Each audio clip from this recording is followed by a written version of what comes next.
दिन के 11 बजे हैं। अस्सलाम वालेकुम। ये रेडियो पाकिस्तान है। आसिफा महफूज से खबरें सुनिए।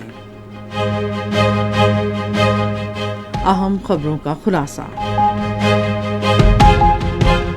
वज़ीर आज़म ने तुर्किया के सूबे अजमीर में जंगल में फैलने वाली तबाहकुनाक पर गहरे दुख का इजहार किया है।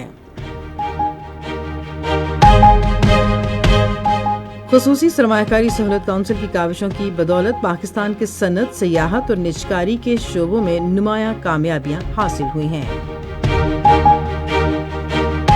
पाकिस्तान ने सलामती काउंसिल से गजा में इसराइली मजालिम के खात्मे के लिए फौरी इक़दामात का मुतालबा किया है।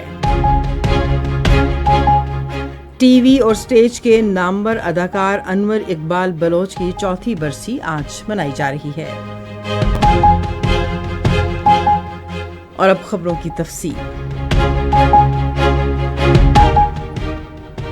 वज़ीर आज़म शहबाज शरीफ ने तुर्किया के सूबे अजमीर में जंगल में फैलने वाली तबाहकुनाक पर गहरे दुख का इजहार किया है।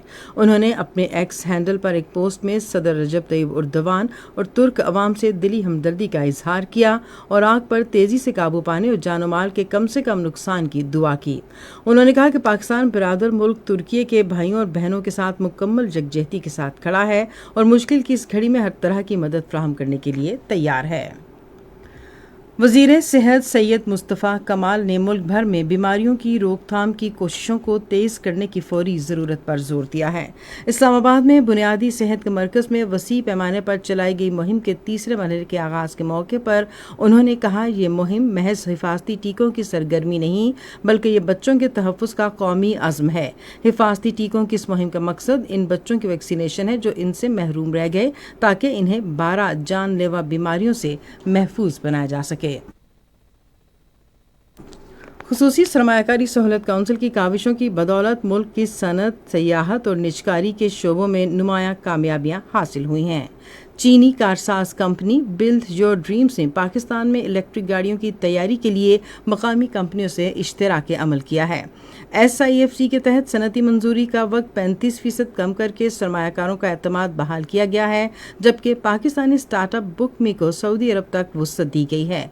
गिलगित बल्तिस्तान में 44 गेस्ट हाउसेस की बहाली से ग्रीन टूरिज्म के तहत 4000 मुलाजमतें मुयस्सर आई हैं।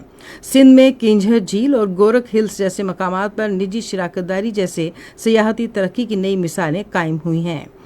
GCC समेत 126 ममालिक के शहरियों के लिए वीज़ा ऑन अराइवल की सहूलत से सयाहत और सरमायाकारी के फ़रोग़ में बड़ी पेशरफ्त हुई है। उधर PIA की निजकारी में 7 बैनुल-अक़वामी कंपनियों की दिलचस्पी जाहिर की है, जबकि इस्लामाबाद, कराची और लाहौर एयरपोर्ट्स की आउटसोर्सिंग की तैयारी भी की जा रही है। खैबर पख्तूनख्वा हुकूमत अक़लियतों को तालीम की यकसा मौक़े फ़राहम करने के लिए इक़दामात कर रही है। इस हवाले से हुकूमत ने सूबे में अक़लियती तलबा में वज़ाइफ़ की तक़सीम के प्रोग्राम का आगाज़ किया है। इस प्रोग्राम के तहत कुल 700 अक़लियती तलबा को वज़ाइफ़ फ़राहम किए जाएंगे। पाकिस्तान ने सलामती काउंसिल से गजा में इसराइली मज़ालिम के खात्मे के लिए फौरी इक़दामात का मुतालबा किया है। अक़वाम मुत्तहिदा की सलामती काउंसिल के मशरिक़ वुस्ता बशमूल मसला फ़लस्तीन पर ब्रीफिंग के दौरान बयान देते हुए अक़वाम मुत्तहिदा में पाकिस्तान के मुस्तकिल मंदूब सफ़ीर आसिम इफ्तिखार अहमद ने कहा कि इसराइल गजा और मग़रबी किनारे में तमाम फ़ौजी कार्रवाइयाँ फ़ौरी तौर पर बंद करे। उन्होंने कहा कि गजा में मुस्तकिल जंगबंदी बिला ताख़ीर कायम की जाए और इंसानी इमदाद पर आए तमाम पाबंदियाँ मुकम्मल तौर पर ख़त्म की जाएँ। गजा में एक कैफ़े, स्कूल और खुराक तकसीम करने वाले मकामात पर इसराइली फ़ौज की बमबारी से मज़ीद 95 फ़लस्तीनी शहीद हो गए हैं। ज़राए इब्लाग की इत्तलात के मुताबिक इन हमलों में कई फ़लस्तीनी ज़ख्मी भी हुए हैं। टीवी और स्टेज के नामवर अदाकार अनवर इकबाल बलोच की चौथी बरसी आज मनाई जा रही है। वो 25 दिसंबर 1949 को कराची में पैदा हुए और 1976 में अपने फ़नी सफ़र का आगाज़ किया।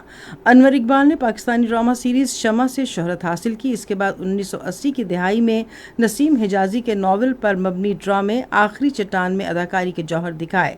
अनवर इकबाल बलोच 2021 में आज ही के रोज़ तवील अलालत के बाद कराची में इंतकाल कर गए। इसी के साथ खबरें ख़त्म हुई। मज़ीद खबरों और तज्ज़ियों के लिए विज़िट कीजिए हमारी वेबसाइट radio.gov.pk और फेसबुक के link radio Pakistan news official पर बराह रास्त वीडियो स्ट्रीमिंग भी मुलाहिज़ा कीजिए।